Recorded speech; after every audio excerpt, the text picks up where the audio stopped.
DJ of O. Kusumundia.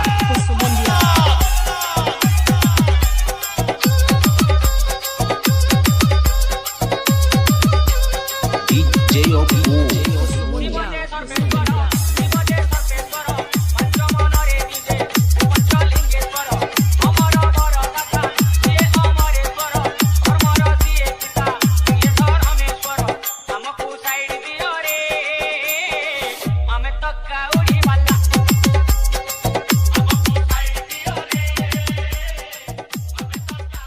आशा करछि आपण माने बहुत भल थिबे। आपण भी महादेव भक्त तो कमेंट रे ओम नमः शिवाय लिखंतु।